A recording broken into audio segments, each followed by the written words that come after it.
Hi welcome to max TV. క్రోధినామ సంవత్సరంలో ద్వాదశ రాశుల వారికి ఎలా ఉండబోతుందని తెలియజేయడానికి ఈరోజు మనతో ఉన్నారు కోయిదర బిఎల్ శ్రీనివాసరాజు గారు. మరి ఆయన మాటల్లోనే మనం తెలుసుకుందాం. నమస్కారం అండి. ఓం నమ శివాయ. ఈ క్రోధినామ సంవత్సరంలో వృషభ రాశి వారికి ఎలా ఉంటుంది తెలియజేయండి. ఓం నమ శివాయ. పరబ్రహ్మ పరమాత్మ మహాజగత్తుత్తే స్థితి ఫలయ బ్రహ్మహరి అరాయ స్త్రీ గుణాత్మే సర్వగవతిగామి దర్శ దత్తాత్రేయ నమస్సంతిని సిద్ధి కురు కురు కురు కురు స్వహ. ఈ క్రోధినామ సంవత్సరంలో అదృష్టము, జీవితము, లలాటకము, యోగము, ప్రభ ఈ వృషభ రాశి వాళ్ళకి ఈ ఉగాది నుంచి వచ్చే ఉగాది వరకు ఎలా ఉండబోతుందో ఇప్పుడు మనం తెలుసుకోబోతున్నాం. కాబట్టి ఆదాయములో అనేది 2 భాగాలే కనబడుతుంది. ఖర్చు 8, ఆదాయం 7, అవమానాలు 3గా కనబడుతున్నాయి. మరి ఈ రాశి వాళ్ళకి అదృష్ట జీవితము, లలాటకము, యోగము, నక్షత్రము, స్థానబలము. స్థానబలం అంటే ఇంట్లో ఉండాల్సిన స్థానములో మార్పులు, చేంజెస్లు కొన్ని చేయాలి. ఇప్పుడు ఉండాల్సిన స్థానములో వచ్చేసి ఉండే ఇంట్లో మీరు ఎన్ని రోజులు కష్టపడ్డా కూడా దాంట్లో ప్రతిఫలం లేకుండా అయిపోతుంది. కుటుంబంలో మీరు మీ పిల్లలకు కానీ, మీరు కానీ, మీ భార్యకు కానీ, మీ కూతుర్లు కానీ, మీ కొడుకులు కానీ కష్టపడుతూనే ఉంటారు. కానీ ఆ టయానికల్లా చూసుకుంటే నయా పైసం ఉండలేదు. అది ఎందువల్ల? దానికి కారణం ఏమిటి? దానివల్ల ఏదైనా దోషమా, ఏదైనా ప్రభావమా, ఏదైనా ప్రయోగమా అని చాలామందికి అనుమానం ఉంటుంది. కాబట్టి ముందు గృహంలో ఉండాల్సిన గృహ బలం అనేది కరెక్ట్గా ఉండాలి.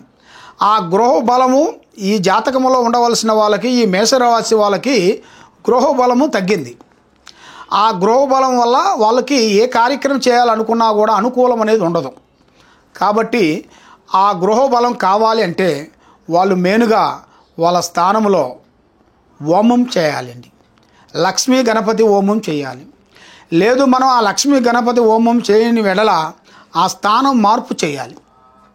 ఆ ఇల్లు నుంచి వేరే ఇంటికి పోయి వేరే ఇల్లు తీసుకొని మళ్ళీ అక్కడ కూడా మీరు తప్పకుండా ఆ లక్ష్మీ పూజ అనేది తప్పకుండా చేయించాలి. లక్ష్మీ గణపతి పారార్థన చేయాలి.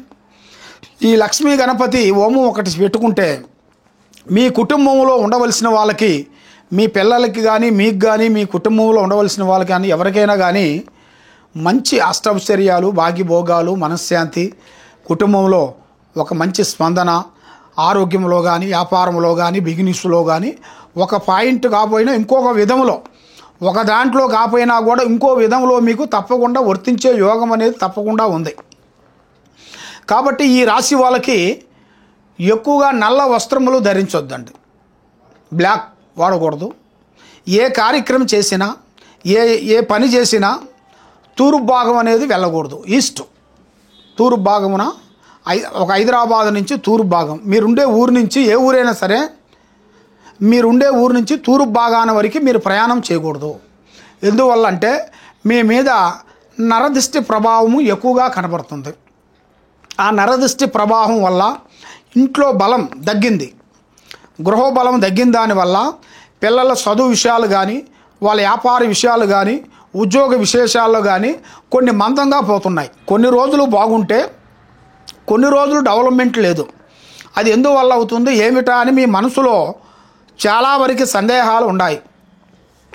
ఆ సందేహాలు మీకు తెలియాలనుకుంటే తప్పకుండా ఈ కింద నెంబర్కి మీరు తప్పకుండా సంప్రదిస్తే మీకు ఎలాంటి సమస్యలు ఉండా, మీ మీద కానీ, మీ మీద ఎలాంటి ప్రయోగాలు చేసినా, మీ ఫ్యామిలీ మీద కానీ, మీ వ్యాపార ఉద్యోగాలు, కుటుంబం మీద ఎలాంటి సమస్యలు ఉన్నా కూడా దాని గురించి మేము పరిష్కరించి అంజనం వేసేసి ఏముందా అనేది మీకు చూసి మేము చెప్పగలుగుతాం. కాబట్టి మీరు ఏ కార్యక్రమం చేసినా, ఎక్కడికి పోయినా కూడా ఎదుటివాడి మాటలు నమ్మి చేయొద్దండి. మీకు మనసుకి నచ్చిందంటే చేయండి. కాబట్టి పెద్దవాళ్ళని గౌరవించండి, వృద్ధులని వాళ్ళ సేవ చేయండి. కాబట్టి ప్రజల్లో ఒక మంచి స్పందన అనేది మీకు ఉంది ఈ రాశి వాళ్ళకి. ఆ మంచి స్పందనని మీరు పోగొట్టుకోవద్దండి. కాబట్టి ఆ స్పందన కరెక్ట్గా ఉండాలి అంటే వాళ్ళు చెప్పినట్టుగా మీరు నడవడం కాదు, మీకు నచ్చినట్టుగా నడవాలి. కానీ కొన్ని విషయాల్లో వాళ్ళ విషయాలు కూడా మీరు తీసుకొని, వాళ్ళ డైరెక్షన్ తీసుకొని పోతేనే మీకు కరెక్ట్గా సెట్ అవుతుంది. లేదు నేను ఎక్కిన గుర్రానికి 3 కాళ్ళు అంటే అది నడవదు. కాబట్టి మీరు ఏ కార్యక్రమం చేయాలనుకున్నా, ఎటు పోవాలనుకున్నా, ఏ బిగినిష్ చేయాలనుకున్నా కూడా తప్పకుండా నేను చెప్పిన ప్రకారంగా ఈ విధంగా మీరు చేసుకోండి. కాబట్టి మీకు మెయిన్గా ఈ దోషం ఎక్కువగా ఉండవలసిన వాళ్ళకి మీరు శ్రీ లక్ష్మీ నరసింహస్వామి టెంపుల్కి వెళ్ళి ఆ లక్ష్మీ నరసింహస్వామి దర్శనం చేసి శనివారాలు 5 శనివారాలు మీరు ఆ లక్ష్మీ నరసింహస్వామికి పారార్థన చేసుకొని దండం పెట్టుకొని కొబ్బరికాయ కొట్టుకొని మీకు అక్కడ ఉండవలసిన వాళ్ళు ఎవరైనా సరే కొన్ని పండ్లు అంటే మనం తినవలసిన పండ్లని మీ చేతుకుంటే దానం చేయండి. ఎక్కువగా దానిమ్మకాయల్ని మీరు చేయాలి. దానిమ్మకాయల పండ్లు తీసుకొని ఆ పనులను అక్కడ గుళ్ళో ఉండవలసిన వాళ్ళు ఎవరన్నా ఉంటే దగ్గరలో ఉండవలసిన వాళ్ళకి మీ చేతుకుంటే పంచిపెట్టండి. మీకు అన్ని శుభాలు కలుగుతాయి. మీకు ఏ సందేహం ఉన్నా తప్పకుండా మమ్మల్ని కలవండి. ఓం నమః శివాయ.